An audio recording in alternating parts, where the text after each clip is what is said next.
Hello everyone, achieve your goals में आपका स्वागत है। आज के इस वीडियो में मैं आपके लिए लाई हूँ सी-टेट में सीडीपी से पूछे जाने वाले प्रश्न। ये वे प्रश्न हैं जो कई बार सी-टेट और टेट में पूछे जा चुके हैं। तो शुरू करते हैं आज का वीडियो। क्वेश्चन नंबर 1 है, शिक्षा का अर्थ है। ऑप्शन है ए ज्ञान, बी ग्रंथ, सी कोश, डी कर्म। कौन सा क्या है शिक्षा का अर्थ?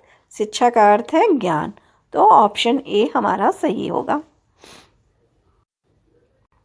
क्वेश्चन नंबर 2, प्लेटो के अनुसार शिक्षा का प्रमुख उद्देश्य है। ए शारीरिक, बी व्यक्तित्व विकास, सी चरित्र निर्माण और डी जीविकोपार्जन। शिक्षा का प्रमुख उद्देश्य प्रमुख रूप से क्या है? व्यक्तित्व विकास। तो सही आंसर क्या होगा? ऑप्शन बी व्यक्तित्व विकास। शिक्षा का प्रमुख उद्देश्य व्यक्तित्व विकास है। क्वेश्चन नंबर 3, निम्नलिखित में से कौन शिक्षा का उद्देश्य नहीं है? ऑप्शन ए है शारीरिक विकास, बी अनुचित लाभ, सी चरित्र निर्माण और डी सांस्कृतिक संरक्षण। कौन शिक्षा का उद्देश्य नहीं है ये बताना है। तो क्या उद्देश्य नहीं है? अनुचित लाभ। अनुचित लाभ ये शिक्षा का उद्देश्य नहीं है। क्वेश्चन नंबर 4, शिक्षा है। ऑप्शन ए एक सामान्य प्रक्रिया, बी एक सामान्य विधि, सी जीवन पर्यंत चलने वाली प्रक्रिया, डी विद्यालयी ज्ञान तक सीमित प्रक्रिया। सही आंसर इसका क्या होगा? शिक्षा क्या है? जीवन पर्यंत चलने वाली प्रक्रिया। Option C. क्वेश्चन नंबर 5, नियमित शिक्षा है। ए कृत्रिम, बी प्राकृतिक, सी ए और व बी दोनों, डी इनमें से कोई नहीं। यहाँ पर नियमित शिक्षा कहा गया है, तो नियमित शिक्षा क्या है? कृत्रिम है, जो स्कूल में दी जाती है उस शिक्षा की बात की जा रही है। तो ऑप्शन ए कृत्रिम। क्वेश्चन नंबर 6, निम्नलिखित में से कौन नियमित शिक्षा के अंतर्गत आता है? ए सामाजिक शिक्षा, बी समुदाय का प्रभाव, सी विद्यालयी पाठ्यक्रम और डी राज्य का प्रभाव। सही आंसर क्या है इसका?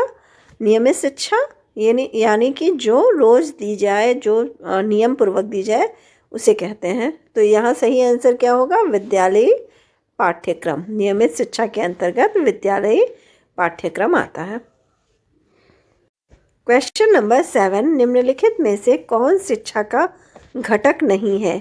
ए व्यक्ति, बी वातावरण, सी समय और डी पुस्तक। कौन सा शिक्षा का घटक नहीं है? तो ऑप्शन सी व्यक्ति, वातावरण और पुस्तक शिक्षा के घटक हैं, समय नहीं है। Option C. क्वेश्चन नंबर 8, निम्नलिखित में से किसका प्रभाव शिक्षा पर नहीं पड़ता? ए समय का, बी समाज, सी धर्म, डी इनमें से कोई नहीं।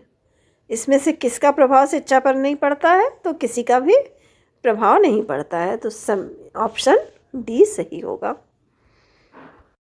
क्वेश्चन नंबर 9, शिक्षा का सामान्य उद्देश्य निम्नलिखित में से कौन सा हो सकता है?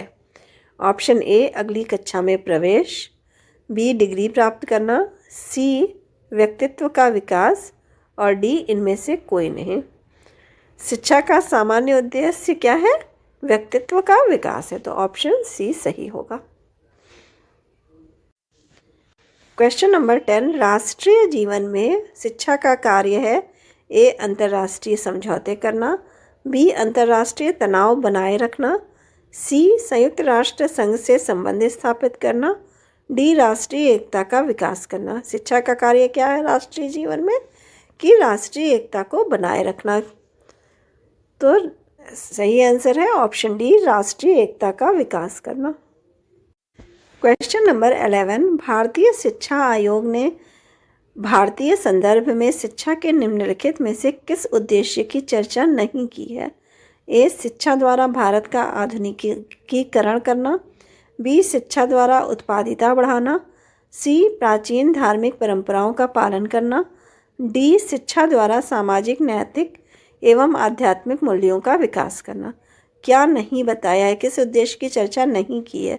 तो कौन से की चर्चा नहीं की है? प्राचीन धार्मिक परंपराओं का पालन करना, इसकी चर्चा नहीं की है। क्वेश्चन नंबर 12, शिक्षा ही राष्ट्रीय एकता का आधार है, यह कथन किसका है? ऑप्शन है ए मैकाइवर, बी रविन्द्रनाथ टैगोर, सी जवाहरलाल नेहरू और डी महात्मा गांधी। सही आंसर इसका क्या है? शिक्षा को राष्ट्रीय एकता का आधार जवाहरलाल नेहरू ने बताया है, तो ऑप्शन सी। क्वेश्चन नंबर 13, राष्ट्र का गुण उसकी सामाजिक इकाइयों का गुण है, यह कथन किसका है? ए मैकाइवर का, बी स्वामी विवेकानंद का, सी रविन्द्रनाथ टैगोर का और डी महात्मा गांधी का। किसका है ये कथन? राष्ट्र का गुण उसकी सामाजिक इकाइयों का गुण है, ये कथन मैकाइवर का है, ऑप्शन ए। क्वेश्चन नंबर 14, राष्ट्रीय एकता का प्रमुख आधार क्या है? ऑप्शन है ए विज्ञान, बी कला, सी वाणिज्य और डी शिक्षा। राष्ट्रीय एकता का प्रमुख आधार क्या है? शिक्षा है, तो ऑप्शन डी सही होगा। क्वेश्चन नंबर 15, ज्ञानार्जन को शिक्षा का एकमात्र उद्देश्य स्वीकार कर लेने से क्या हानि हो सकती है?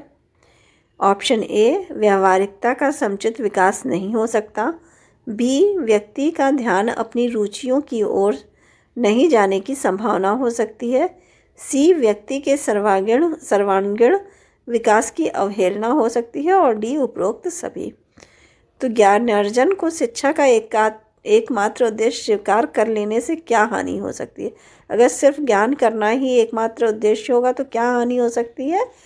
तो व्यावहारिकता का समुचित विकास नहीं होगा, दिन भर पढ़ाई एक ही काम शिक्षा से रहेगा तो व्यावहारिकता का विकास नहीं होगा, व्यक्ति का ध्यान अपनी रुचियों की ओर से नहीं जाने की संभावना रहेगी, वो पढ़ाई की ओर ही ध्यान देगा और व्यक्ति के सर्वांगीण विकास की अवहेलना हो सकती है।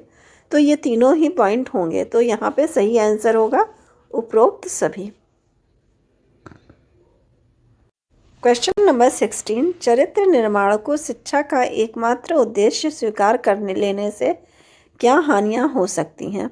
ऑप्शन ए व्यवहार कुशलता की अवहेलना होती है, बी जीविकोपार्जन में सहायता नहीं मिलती, सी व्यक्ति के सर्वांगीण विकास की अवहेलना हो सकती है, डी उपरोक्त सभी।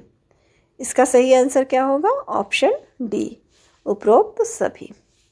व्यवहार कुशलता की अवहेलना भी होती है, जीविकोपार्जन में सहायता नहीं मिलती है और व्यक्ति के सर्वांगीण विकास की अवहेलना हो सकती है, तो ये सारे ही सही हैं, इसलिए उपरोक्त सभी। क्वेश्चन नंबर 17, निम्नलिखित में से कौन सा नियमित शिक्षा के अंतर्गत नहीं आता? ऑप्शन ए स्कूल, बी पुस्तकालय, सी धर्म, डी शिक्षण विधि। कौन सा नहीं आता? धर्म नहीं आएगा नियमित शिक्षा में, स्कूल, पुस्तकालय, पुस्तक, शिक्षण विधि ये सभी आते हैं। कौन नहीं आएगा? धर्म नियमित शिक्षा के अंतर्गत नहीं आता। क्वेश्चन नंबर 18, रॉस ने शिक्षा को क्या माना है? ए समानांतर क्रिया, बी द्विमुखी प्रक्रिया, सी त्रिमुखी प्रक्रिया और डी इनमें से कोई नहीं। रॉस ने शिक्षा को क्या माना है? त्रिमुखी प्रक्रिया, ऑप्शन सी। क्वेश्चन नंबर 19, शिक्षा व्यक्ति की उस पूर्णता का विकास है जिस पर वह पहुंच सकता है, यह कथन किसका है? ऑप्शन ए प्लेटो का, बी अरस्तु का, सी सुकरात का और डी कांट का। किसने कहा है कि शिक्षा व्यक्ति की उस पूर्णता का विकास है जिस पर वह पहुंच सकता है? ये कांट ने कहा है, ऑप्शन डी। क्वेश्चन नंबर 20, शिक्षा द्वारा उत्पादिता बढ़ाने के लिए निम्नलिखित में से किसकी आवश्यकता नहीं है?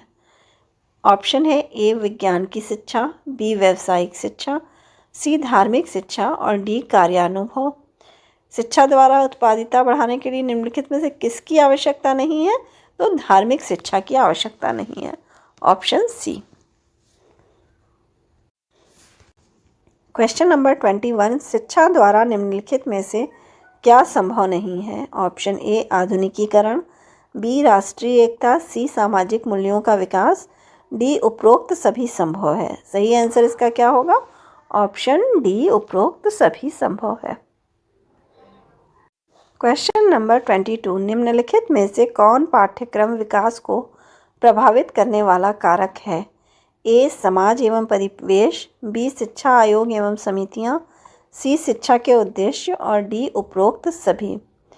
इसका सही आंसर क्या होगा? ऑप्शन डी, उपरोक्त सभी। क्वेश्चन नंबर 23, पाठ्यक्रम के निर्धारण में किसकी भूमिका होती है? ए, शिक्षा आयोग एवं समितियां, बी, विद्यालय, सी, शिक्षक, डी, उपरोक्त सभी। किसकी भूमिका होती है पाठ्यक्रम निर्धारण में? उपरोक्त सभी की भूमिका होती है। क्वेश्चन नंबर 24, ब्लूम के अनुसार शिक्षा के उद्देश्य कितने प्रकार के होते हैं? Option A 1, option B 3, option C 4 और ऑप्शन डी 5। कितने प्रकार के उद्देश्य बताए हैं ब्लूम ने? 3 प्रकार के बताए हैं, तो ऑप्शन बी सही होगा। क्वेश्चन नंबर 25, ब्लूम के शिक्षा के किस उद्देश्य की प्राप्ति सबसे पहले होती है? ऑप्शन ए ज्ञानात्मक, बी भावनात्मक, सी क्रियात्मक और डी तय नहीं किया जा सकता। सही आंसर क्या है? ज्ञानात्मक उद्देश्य की प्राप्ति सबसे पहले होती है। क्वेश्चन नंबर 26, शिक्षण के किस उद्देश्य के अनुरूप पाठ्यक्रम निर्माण की आवश्यकता होती है? ऑप्शन ए ज्ञानात्मक, बी भावनात्मक, सी क्रियात्मक और डी ये सभी। किस उद्देश्य के अनुरूप पाठ्यक्रम निर्माण की आवश्यकता होती है? तीनों ही, ज्ञानात्मक, भावात्मक और क्रियात्मक। तो आंसर क्या होगा? ऑप्शन डी ये सभी। क्वेश्चन नंबर 27, शिक्षण के क्रियात्मक उद्देश्यों को पूरा करने के लिए पाठ्यक्रम में किस पर जोर दिया जाता है?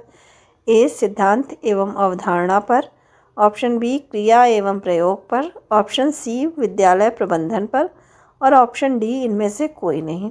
इसका सही आंसर क्या होगा? ऑप्शन बी क्रिया एवं प्रयोग पर।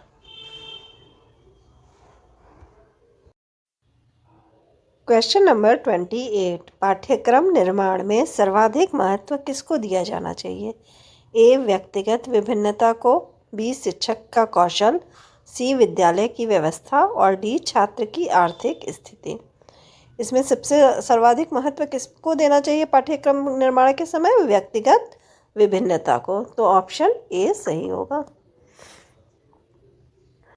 क्वेश्चन नंबर 29, पाठ्यक्रम कैसा होना चाहिए? ऑप्शन ए शिक्षा व्यवस्था के अनुरूप, बी परीक्षा प्रणाली के अनुरूप, सी समाज एवं परिवेश के अनुरूप, डी उपरोक्त सभी के अनुरूप। इसका सही आंसर क्या होगा? उपरोक्त सभी के अनुरूप, ऑप्शन डी। क्वेश्चन नंबर 30, पाठ्यक्रम विकास की प्रक्रिया कब प्रारंभ होती है? ए, स्कूल की स्थापना के बाद, बी यह प्रक्रिया निरंतर चलती रहती है, सी यूनिवर्सिटी की स्थापना के बाद, डी कॉलेज की स्थापना के बाद।